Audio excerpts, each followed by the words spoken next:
Bismillahirrahmanirrahim. Alhamdulillahirrabbilalamin. Wabihi nasta'in ala umuri dunia waddin. Wassalatu wassalamu ala ashrafil anbiya'i wal mursalin Sayyidina Muhammadin wa alihi tahirin wa ashabihil mayamin al-muntajabin wa jami'i ibadillahi salihin al-mukhlisin. Assalamualaikum warahmatullahi wabarakatuh. Asyhadu an la ilaha illallah wahdahu la syarikalah wa asyhadu anna sayyidana Muhammadan abduhu wa rasuluh. Allahumma shalli ala sayyidina Muhammad wa ali sayyidina Muhammad wa ajil farajahum warzuqna fid dunya ziyaratahum wa fil akhirati syafa'atahum. Ibu dan bapak rahimakumullah, kita lanjutkan kajian tafsir Ahlul Bait alaihi wassalatu wassalam. Pertemuan kali ini mengambil tema Daqaiqul Quran. Daqaiq itu jamak dari daqiq yang artinya ketelitian Al-Quran, kecermatan Al-Quran, presisi Al-Quran. Jadi ada satu bagian ketika pemilihan apa yang ada dalam Al-Quran itu, dan ini mukjizat Al-Quran, i'jazul Quran. Kata yang digunakan, huruf yang dipilih itu bukan sekedar semata-mata fasohah, bukan sekedar semata-mata balaghah, tapi memang harus itu, tidak lain dan tidak bukan. Kira-kira begitu. Mungkin ada banyak cara untuk mengungkapkan maksud yang sama, tapi tidak untuk Al-Quran. Kalimat yang tersusun, begitulah maksud, begitulah penggunaannya, begitulah kata yang dipilihkannya, begitu pula huruf, urutan, kronologis, dan lain sebagainya yang ada dalam Al-Quran. Mungkin sebulan, 2 bulan terakhir, saya sering mengulang esensi bahwa dakwah, ziarah, haji, itu adalah kecintaan pada baginda Nabi SAW. Itu contoh Daqaiqul Quran, contoh presisi Al-Quran dalam penempatan kata. Bahwa orang kalau memohon ampun kepada Allah Ta'ala, tapi sebelum memohon ampun kepada Allah Ta'ala, mereka wajib datang dulu pada baginda Nabi SAW. A'udzubillahi minasyaitonirrajim. Walau annahum idh zalamu anfusahum ja'uka fastaghfarullaha wastaghfara lahumur rasul lawajadullaha tawwabar rahima. Seandainya saja, sekiranya orang-orang yang menzalimi diri mereka itu datang kepadamu ya Rasulullah, lalu memohon ampunan Allah subhanahu wa ta'ala, dan engkau memohonkan ampunan bagi mereka, mereka akan temukan Allah Maha Pengampun dan Maha Kasih.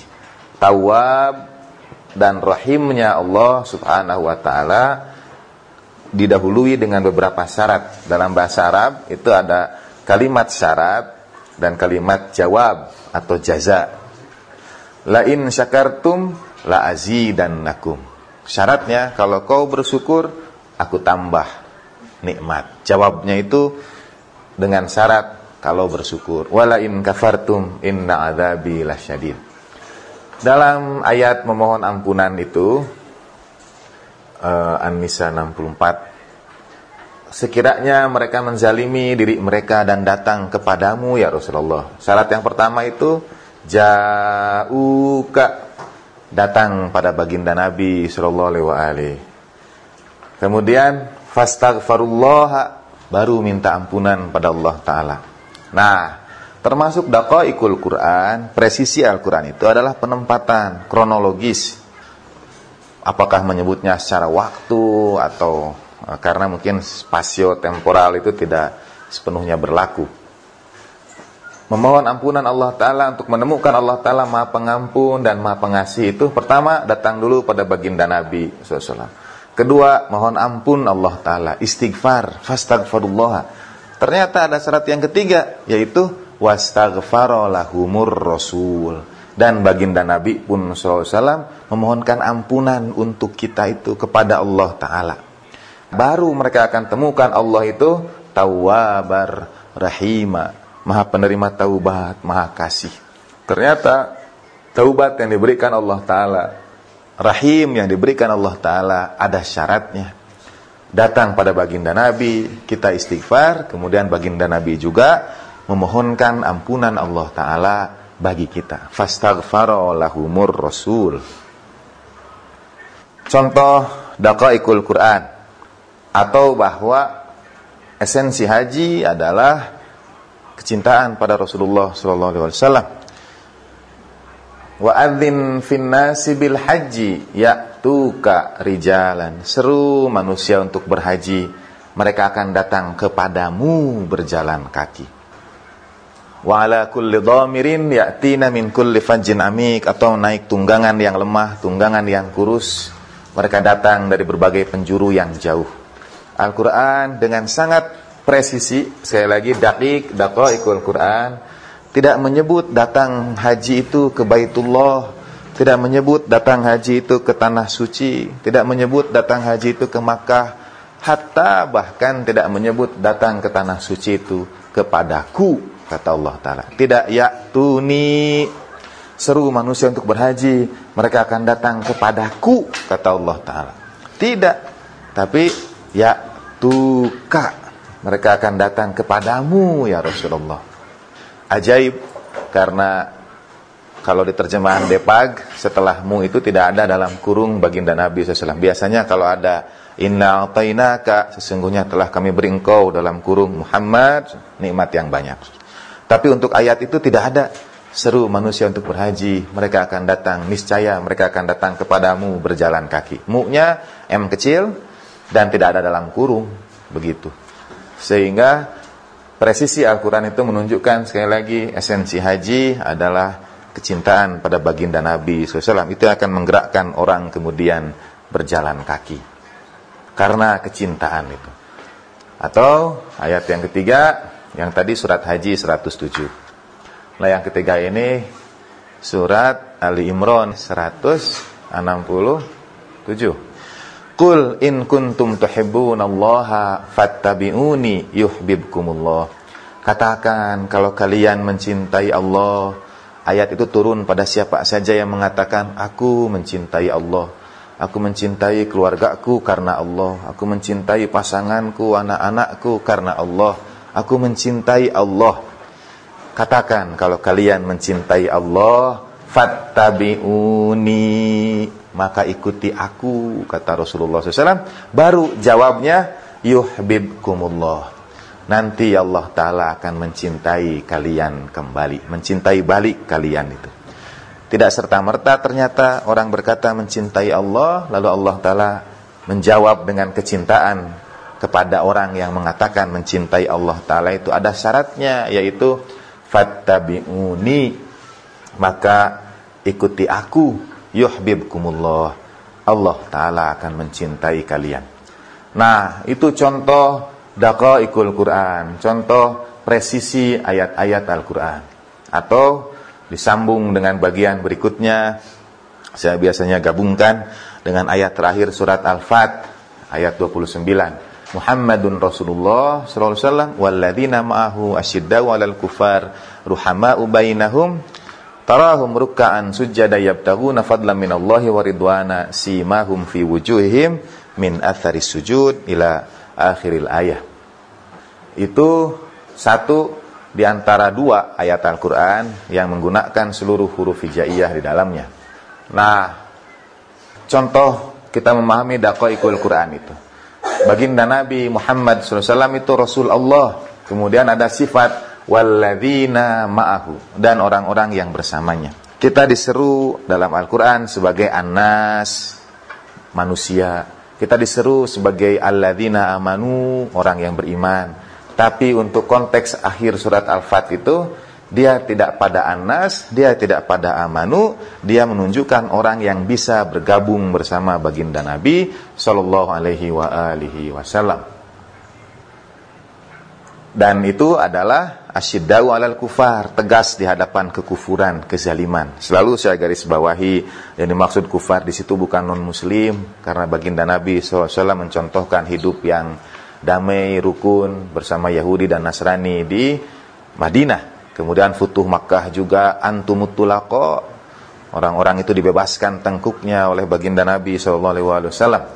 Jadi yang dimaksudkan di situ adalah tegas melawan kekufuran, kesewenang-wenangan, kezaliman. Baru kemudian ruhama'u bainahum, tinggi tingkat empatinya.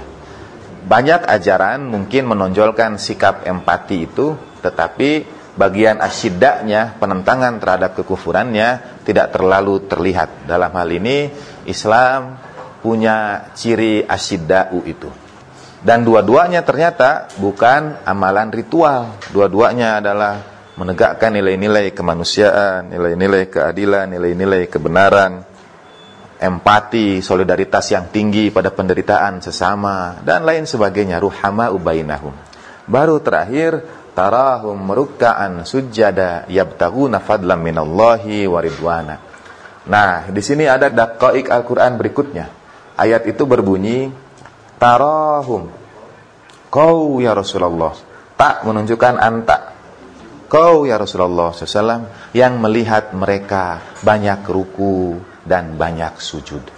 Nah, daqik ini sekali lagi dalam mazhab Ahlul Bait alaihissalam kita akan menemukan hadis-hadis dari a'immah yang memberikan detil, perhatian lebih pada kalimat-kalimat tertentu dalam Al-Quran. Tarahum rukka'an sujada, baginda Nabi yang melihat itu. Orang-orang itu banyak ruku dan banyak sujud. Itu menunjukkan apa yang diyakini dalam mazhab Ahlul Bait sebagai ziarah. Itu mungkin pembahasan lainnya. Tapi banyak ruku dan banyak sujudnya itu tidak di mata manusia, tidak dilihat oleh orang banyak, tidak ada pengakuan dari dan lain sebagainya. Yang berwenang untuk kemudian melihat mereka banyak ruku dan banyak sujud adalah baginda Nabi SAW. Karena tarahum, kau ya Rasulullah yang melihat. Tidak tarawnahum, kalian melihat mereka. Tidak. Khitabnya itu kepada anta, kepada baginda Nabi SAW. Banyak ruku dan banyak sujud, yabtaguna fadlan minallahi wa ridwana, mencari karunia Allah Ta'ala dan keridwannya. Simahum fi wujuhihim min atharis sujud, tampak tanda pada wajah mereka dari bekas sujud. Nah, ini masuk kita ke bagian berikutnya. Seperti itu juga tanda pada bekas sujud itu pada wajah. Saya selalu katakan bukan pada bagian dari wajah itu. Jadi tanda sujud itu pada wajah, bukan pada bagian dari wajah. Itu bagian dari daqaikul Quran, karena tanda sujudnya harus tampak pada wajah. Bagaimana tampak pada wajah? Wajah yang asyidda'u alal kufar, wajah yang ruhama'u bainahum. Nah, contoh berikutnya, keistimewaan tafsir Ahlul Bait alaihissalam adalah daqaik itu. Sekali lagi, ini ilmu yang dari baginda Nabi SAW pada hal-hal yang bukan kecil, detil, tapi punya makna yang sangat dalam. Sekarang ini saya ambil dari situs hudaalquran.com dan seterusnya ya. Tafsir dalam mazhab Ahlul Bait ada dua. Tafsir al-zahir lit ta'bir dan tabyin li batinil murad, yang sudah kita bahas pada pertemuan-pertemuan sebelumnya. Tafsir lahiriahnya dan tafsir batiniyahnya. Sebagai contoh, ini makna ar-rasikhuna fil ilmi. Sebagai contoh ini yang menunjukkan detil itu, yaitu ayat tentang kewajiban berwudu. Wa idza qumtum ilas shalah faghsilu wujuhakum wa aydiyakum milal marafiq wamsahu biru'usikum wa arjulakum. Cara baca terhadap ayat ini membuat perbedaan pada dua mazhab besar dalam Islam. Mazhab Ahlul Bait alaihissalam mengusap kepala dan kaki, sedangkan mazhab Ahlus Sunnah membasuh kaki berdasarkan dalil yang digunakan. Di sini tidak ada tanda baca di situs, tapi kita lihat faghsilu wujuha, dia mansub karena sebagai objek. Kemudian wa aidiya, ya juga mansub karena sebagai objek. Kemudian wamsahu biru'usikum, si menjadi i karena didahului oleh ba yang adalah huruf jar. Di sini letak daqaikul Quran, itu dakiknya Al-Quran. Kenapa harus ada huruf ba? Banyak yang menyebut ba itu ziyadah, ba itu tambahan. Kurang lebih ada 19 makna penggunaan huruf ba yang diambil dari ayat-ayat Al-Quran. ba lil ma'iyah, ba lil isti'anah, ba lil bidayah, dan lain sebagainya. Kemudian ada ba liziyadah. Ini ba dalam tanda petik, ziyadah itu bahasa bebasnya untuk mantes-mantes saja, untuk enaknya gitu. Itu ya tambahan aja, nggak ada maknanya sih, cuma ada tambahan. Nah, itu bedanya dengan daqaiqul Quran. Daqaiqul Quran tidak mengenal ziyadah itu. Betul dia ziyadah ditambahkan, tapi bahkan penambahan itu pun ada maknanya. Penambahan itu ada artinya, tidak sekedar ditambahkan ba supaya enak saja. Kenapa tidak wamsahu ru'usakum wa arjulakum? Niscaya itu sama semua cara orang berwudu. Kenapa Allah Ta'ala membuat kita ikhtilaf? Karena ayat ini. Karena arjula itu difathahkan, dimansubkan, maka pendapat yang mengatakan wudu itu dibasuh, dia menghubungkannya dengan wujuha. Itu semua wujuha, aidiya, arjula. Maka semua yang dihukumi dibasuh. Tapi ini wamsahu biru'usikum, kepala itu diusap, sekedarnya diusap saja. Nah, baknya dianggap ziyadah.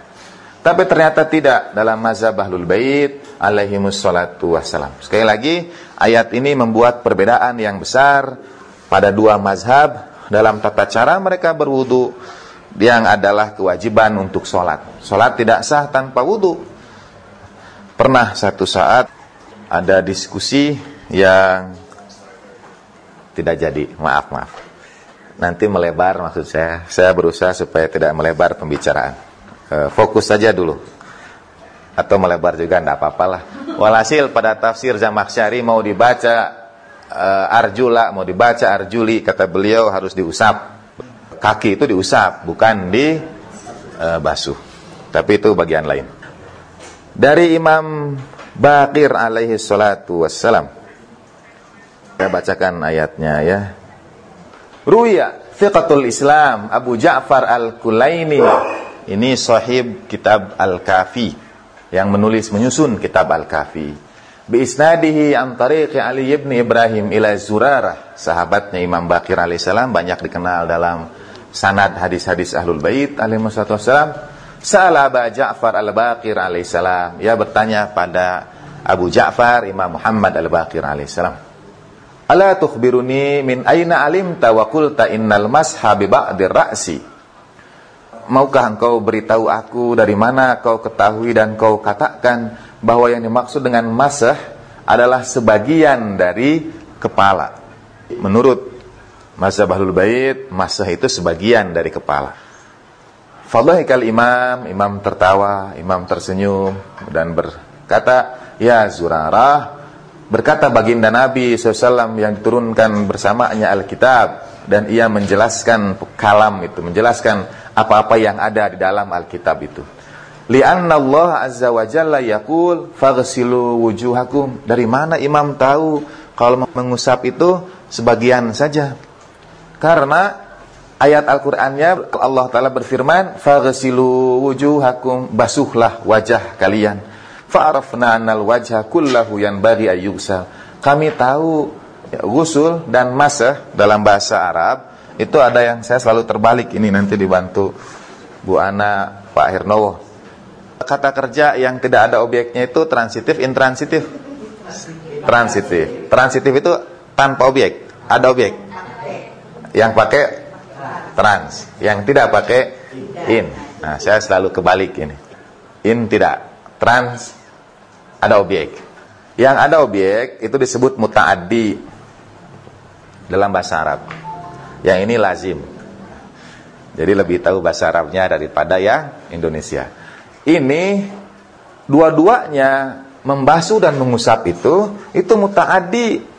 Dia langsung bisa punya objek tanpa harus ada tambahan seperti pukul fulan begitu. Itu muta'addi.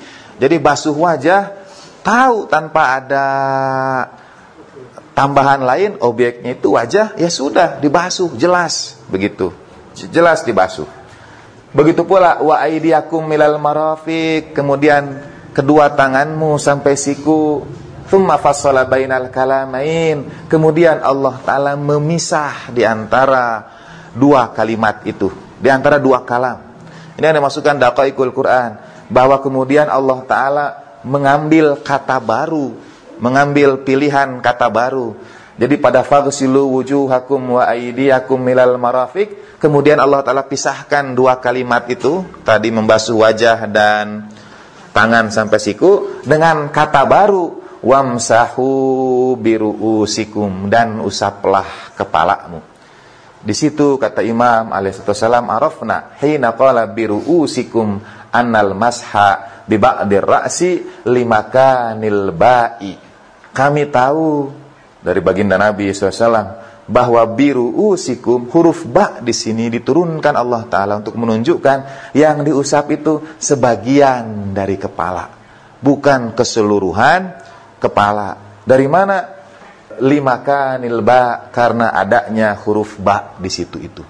Jadi dia bukan ziyadah, tapi dia menunjukkan makna yang harus diusap itu sebagian. Karena fassala bainal kalamain, dipisahkan di antara dua kalam itu, antara wamsahu biru'usikum, tidak wamsahu ru'usakum, tapi wamsahu biru'usikum, sehingga bagian saja dari rambut, dari kepala yang kemudian diusap. Begitupun kemudian akhirnya kepada arjula, kaki pun sebagian yang diusap, bagi yang menisbatkannya kepada wamsahu, karena Allah Ta'ala fassala bainal kalamain, memisahkan di antara dua kalimat itu. Kata penulis ini juga dalil sebetulnya bahwa penulis situs itu, ayat ini menunjukkan apa yang wajib kita lakukan ketika tayamum. Waktu tayamum kita ambil yang mana? Hanya yang mengganti faghsilu wujuhakum.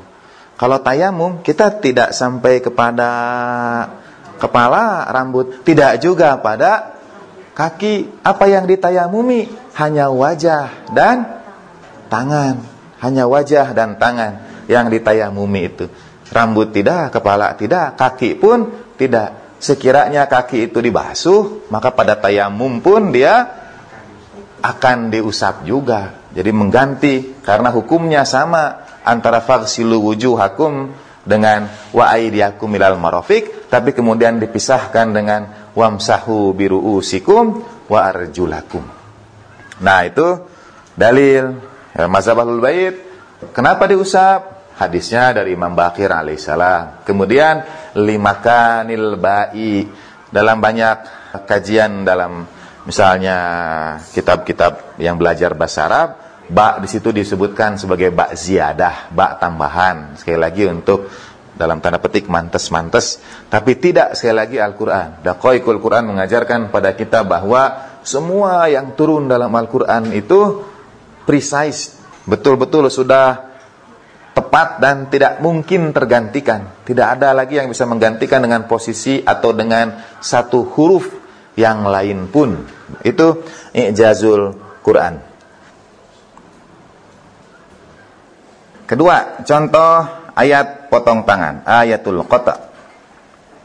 Ruwiya Abu Nadar Muhammad ibn Mas'ud al-Ayyashi, ini dari tafsir al-Ayyashi, tafsir mazhab Ahlul Bait alaihi wassalam,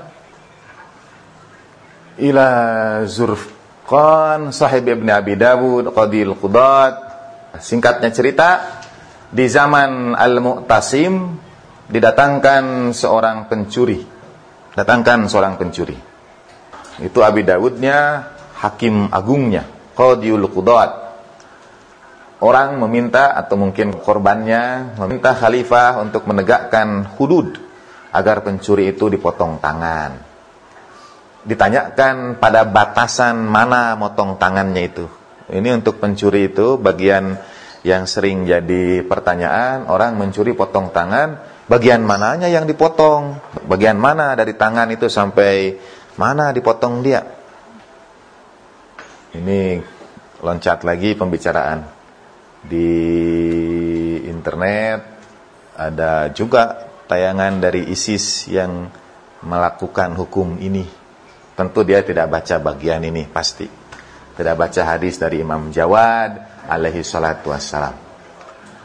Ada yang mengatakan sampai ini, sampai itu, dan lain sebagainya ya. Kata yang satu sampai pergelangan tangan, karena itulah batas tayamum. Jadi mereka sebutkan tanpa dalil sebetulnya. Yang ini sampai siku, karena itulah batasan wudu. Atau itu dalilnya. Yang satu mengatakan dalilnya tayamum, yang satu mengatakan dalilnya wudu. Jadi potong tangan itu sampai pergelangan tangan, dalilnya tayamum. Kata yang lain sampai siku, dalilnya wudu. Kemudian Khalifah tanya pada Imam Jawad alaihi salatu wassalam. Kata Imam Jawad alaihi salam, innahum akhtau fihi sunnah. Mereka semua sudah salah memahami sunnah itu. Fa innal qat'a yajib ayyakuna min mufassali usulil asabi fayatrukil kaf. Qala al-khalifah wa mal hujjatu fi dzalik. Kata Imam Jawad alaihissalam, semuanya salah. Yang sampai pergelangan tangan salah, yang sampai siku salah. Pertemuan sebelumnya kita bahas di antara keunikan tafsir mazhab Ahlul Bait alaihi wasallam adalah tafsir Al-Qur'an bil Qur'an. Itu yang kemudian diambil contoh oleh Allamah Tobat-Tobai. Kata Khalifah Al-Mu'tasim, wa mal hujjatu fi dzalik. Apa dalilnya? Qala Imam alaihi salatu wassalam, qaulu Rasulillah sallallahu alaihi wa alihi wasallam. Disampaikan hadis baginda Nabi sallallahu. Imam Baqir alaihissalam tadi bi dengan makna sebagian, hadis dari baginda Nabi. Imam Jawad alaihissalam hadis dari baginda Nabi sallallahu alaihi wasallam. As-sujud ala sab'ati a'dha'in. Sujud itu pada 7 bagian. Dahi kita, telapak tangan, 2 lutut, dan 2 ujung kaki. Jadi 7. Ada 7 bagian sujud. Al-wajhu wal yadaini war rukbataini war rijlaini. Itu terjemahan yang tadi. Fa idza qata'ta yadah minal kursu awil marfiq lam yabqa lahu yadun yasjud 'alaiha. Kalau kau potong tangan dari pergelangan atau dari siku, maka tidak tersisa untuk sujud kepada Allah Ta'ala itu. Sedangkan anggota badan yang sujud itu ada 7. Kalau kau potong dari sini atau kau potong dari sini, bagaimana nanti sujudnya? Wa qad qala Allah Ta'ala, padahal Allah Ta'ala berkata, annal masajid lillah. Sesungguhnya masjid-masjid itu adalah milik Allah. Kita memahami semua masjid milik Allah, dan Allah Ta'ala memiliki kita semua. Tapi ternyata tidak bisa semua kita masuk ke sembarang masjid. Bisa diusir kalau lain pendapat dan lain sebagainya. Padahal masajid lillah. Kata Imam Jawad alaihissalam, yakni bihi hadhil a'dha'us sab'ah. Jadi maksud masajid lillah, masjid itu tempat milik Allah, itu adalah yang 7 ini. Kata Imam Jawad alaihissalam, semuanya milik Allah Ta'ala.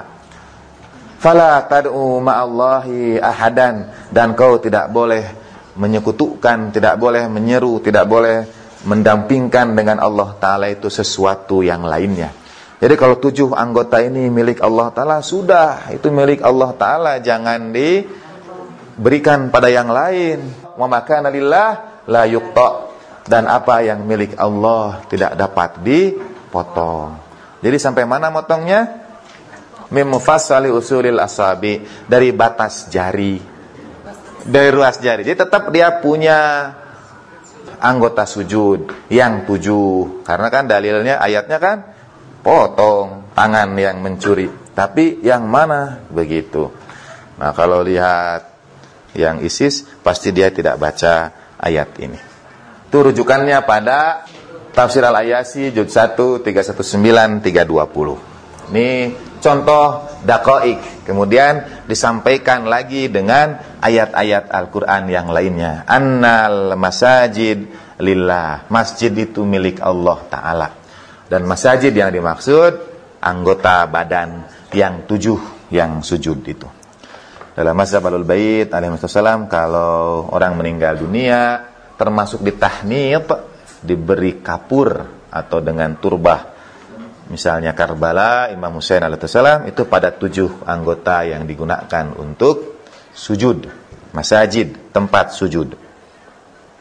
Nah, berikutnya tahrimul khamar, nomor 3. Sejak kapan khamar itu diharamkan? Kalau tadi Imam Baqir alaihissalam, kemudian Imam Jawad alaihissalam, sekarang Imam Musa bin Ja'far alaihissalatu wassalam. Tanya Al-Mahdi Al-Abbasi, khalifah lagi. Tadi Al-Mu'tasim, sekarang Al-Mahdi Al-Abbasi. Hal hiya muharramatun fi kitabillahi azza wa jalla, fa innan nasa innama ya'rifuna an-nahya anha wa la ya'rifuna tahrim laha. Kata Al-Mahdi Al-Abbasi, dari mana khamar itu diharamkan? Apakah ada dalilnya khamar itu diharamkan pada kitab Allah Azza wa Jalla?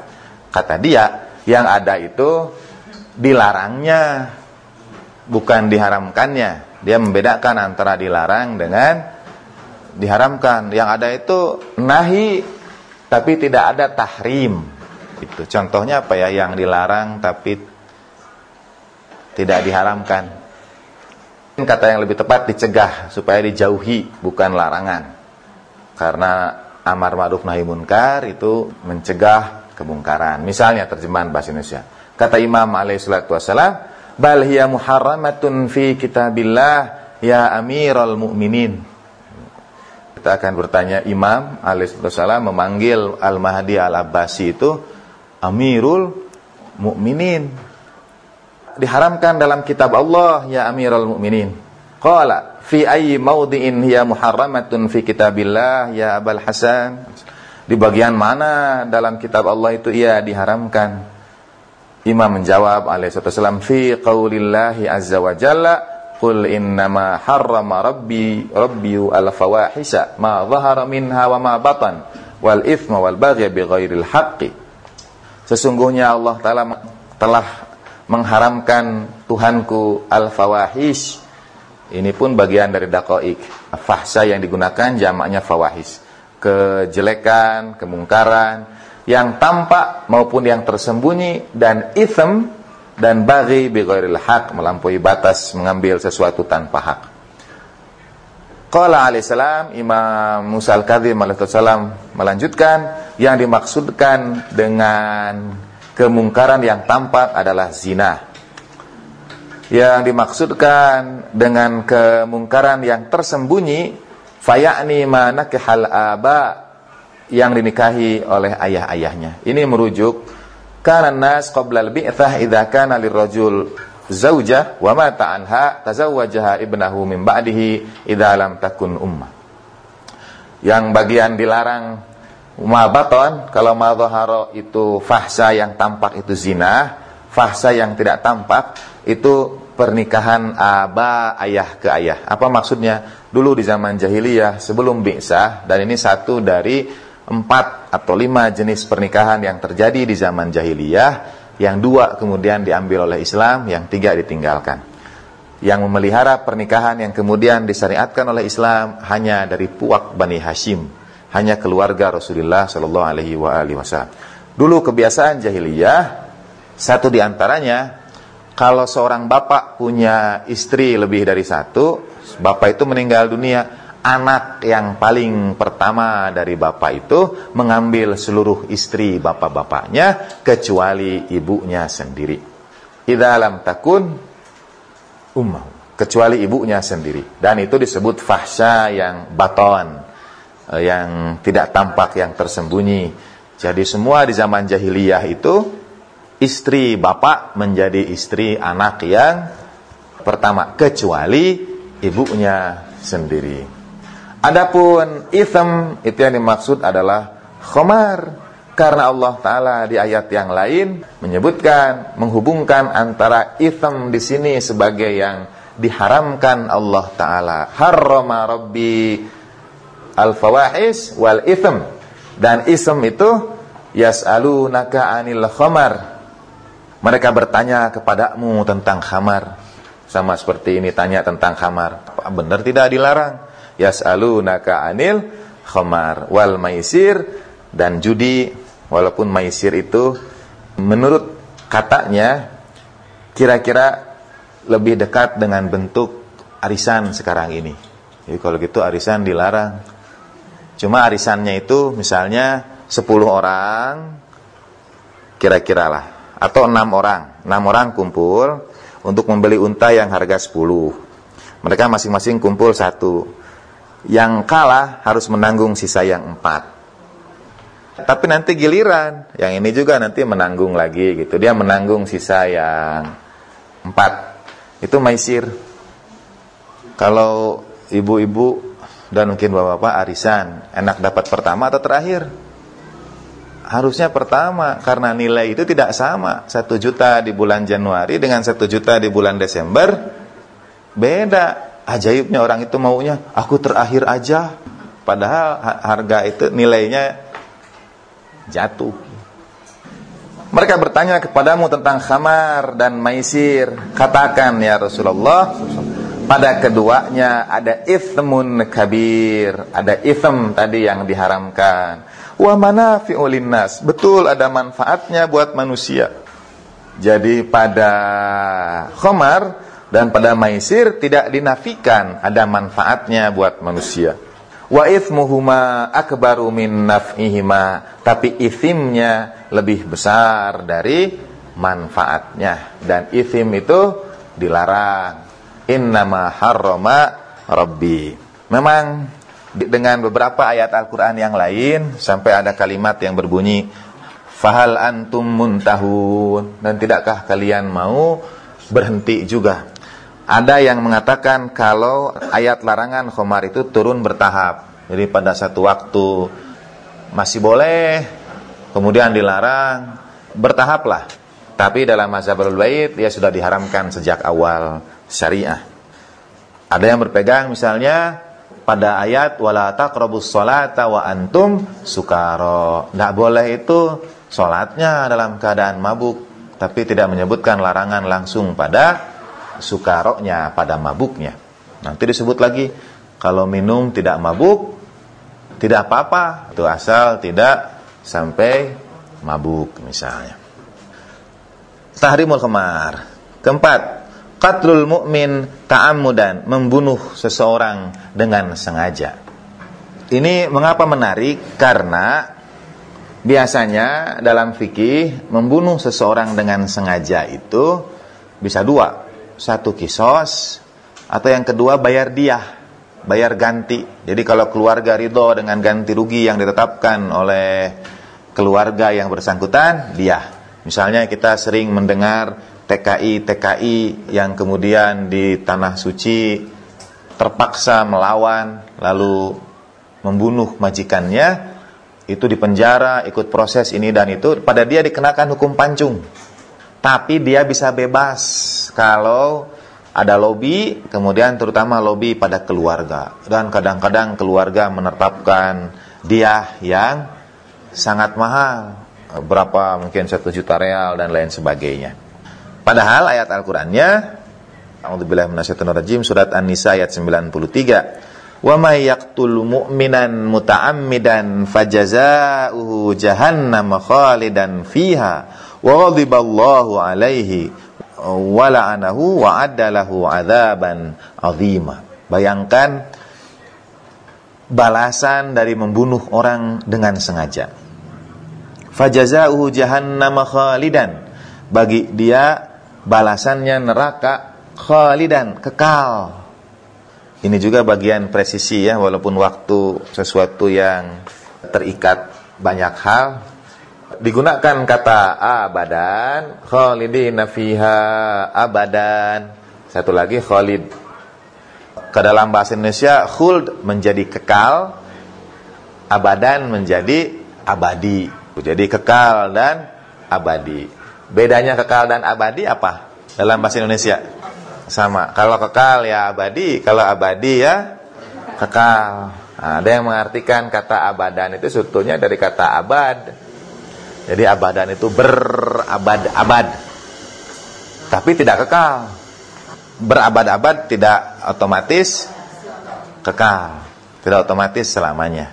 Panjang iya, tapi ya ada batas waktu. Nah ini fajazauhu jahannam khalidan, balasannya apa yang dimaksudkan dengan membunuh itu? Mengapa balasannya adalah neraka yang kekal di dalamnya, dan bukan hanya kekal tapi juga ghadiballahu alaih, murka Allah Ta'ala atasnya, wala'anahu, dan Allah Ta'ala melaknatnya, wa'addalahu adzaban azima, dan Allah Ta'ala siapkan baginya azab yang agung, azab yang besar, azab yang dahsyat. Dalat hadhil ayah ala anna qatilal mu'min mukhallidun finnar. Menurut ayat ini, orang yang membunuh seorang mukmin itu kekal di neraka. Padahal tidak kekal di neraka kecuali orang kafir. Jadi dosa membunuh seorang mukmin ini kemudian disandingkan dengan kekufuran yang kekal di neraka. Li'annal iman mahma kana yustaujabul mathubah la budda an takuna fi nihayatil mataf ala ma aslafna. Karena kalau dia masih punya iman seberapapun, yustaujabul matubah, ia wajib diberi pahala, ia wajib diberi balasannya. Artinya, maksud dari pertanyaan ini adalah orang yang membunuh seorang mukmin bisa jadi tetap punya iman, dia tidak otomatis jadi kafir. Apakah setelah membunuh itu lalu dia menjadi kafir, semua amalan ibadahnya ditolak, tidak ada lagi peluang keselamatan, pintu taubat dan lain sebagainya dari Allah Subhanahu wa taala. Dihukumi kafir langsung, kekal di neraka, murka Allah, laknatnya, dan kemudian diberikan azab yang azim. Tanyakanlah kepada Imam Ja'far Shadiq alaihi salatu wassalam. Dari Imam Baqir ke Imam Jawad, ke Imam Kazim, ke Imam Ja'far alaihimus salatu wassalam. Ruya al-Kulaini, penulis Al-Kafi, penyusun Al-Kafi, bi isnadihi ila Sama'ah bin Mahran annahu sa'ala Aba Abdillah alaihi salam anil ayah. Ia bertanya pada Imam Ja'far Shadiq alaihi salam, Aba Abdillah anil ayah. Faqala, barang siapa yang membunuh, ayatnya tadi, wa'addalahu adzaban azima, sampai ayat yang terakhir. Qala farrajul yaqa'u bainahu wa bainar rajul say'un fayadribuhu bisayfihi fayaqtuluh laisa dzalikal muta'ammid alladzi qala Allah azza wa jalla. Sahabat ini tanya, Sama'ah ini tanya, apa maksudnya dengan sengaja di situ? Karena nanti dia kekal di neraka, dimurkai Allah, dilaknatnya, disiapkan juga azab yang dahsyat tadi. Apa makna muta'ammidan di situ? Apa muta'ammidan? Sekarang kita terjemahkan sengaja. Ya, apa makna membunuh dengan sengaja itu? Apakah itu artinya seorang laki-laki berhadapan dengan laki-laki lainnya, kemudian ia pukul yang satu dengan pedangnya, fayaqtuluhu, kemudian ia bunuh? Apakah itu arti sengaja? Laisa dzalikal muta'ammid alladzi qala Allahu azza wa jalla. Bukan itu maksudnya muta'ammid dalam firman Allah Ta'ala azza wa jalla. Dalam pertanyaan yang lain dari Ibnu Sinan dan lain sebagainya, ada yang tanya sama pada Imam Ja'far Shadiq alaihissalam tentang ini. Faqad bayyana al-Imam alaihissalam anna may yaqtulu mu'minan li imanihi innama amida ila muharabatillahi wa rasulihi wa batighail fasadi fil ardi.